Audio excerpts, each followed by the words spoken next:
You know Charles Dickens, right? Of course you do. Especially for his Christmas ghost stories. But what if his most powerful tales were the ones he never actually wrote? Today, we're going to explore 3 imagined stories that show a darker and maybe even more challenging side of Dickens's social conscience. So, just imagine for a second. What if the master of the Christmas story had tales that were even more unsettling than A Christmas Carol? What truths about our society, about us, was he holding back? That's the big question we're diving into here.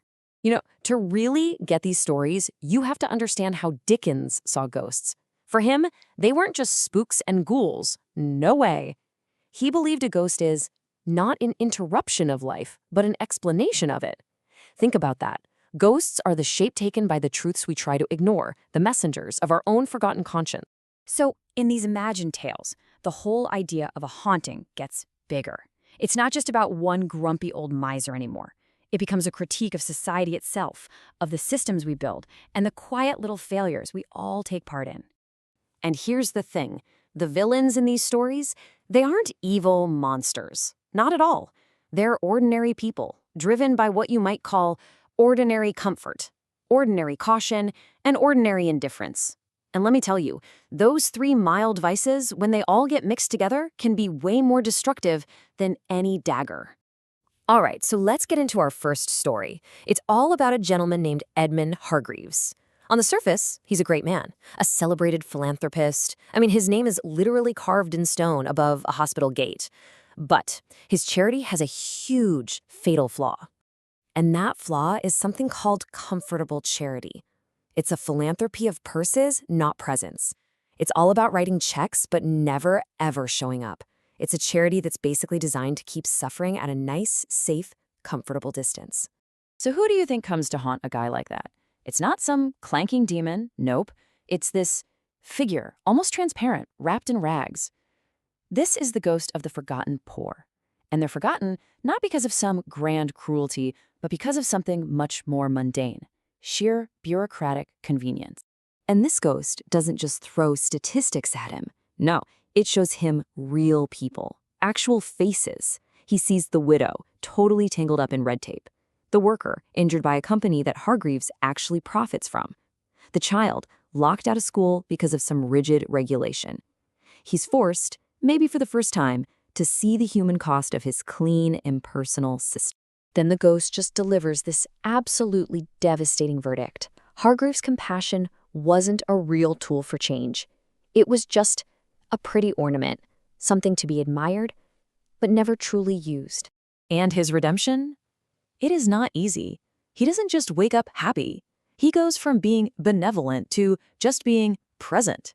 He has to become unpleasant in those fancy boardrooms, trading admiration for eccentricity. And that's the point, right? True change is almost never comfortable. Okay, so our next story digs into a totally different kind of moral failure.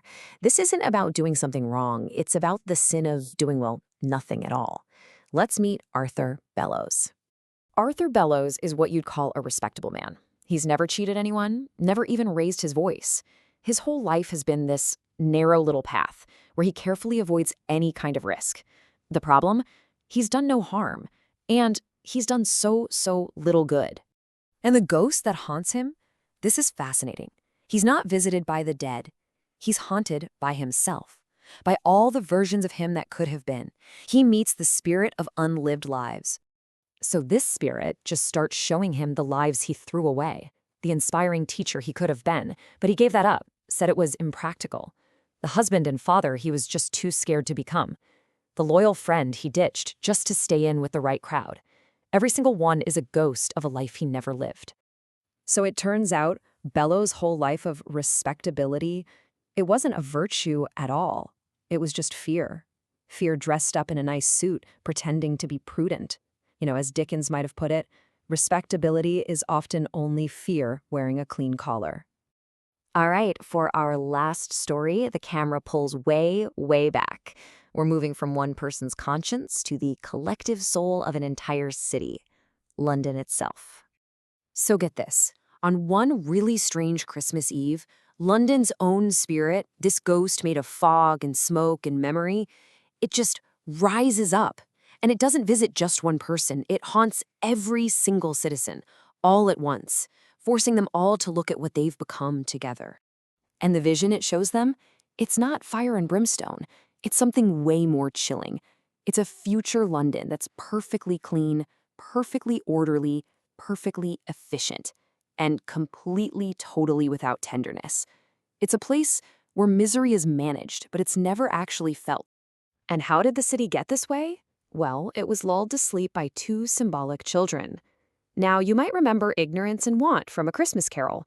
Well, these are their modern cousins. Habit, who's always whispering, "This is just how things are, don't even try to struggle."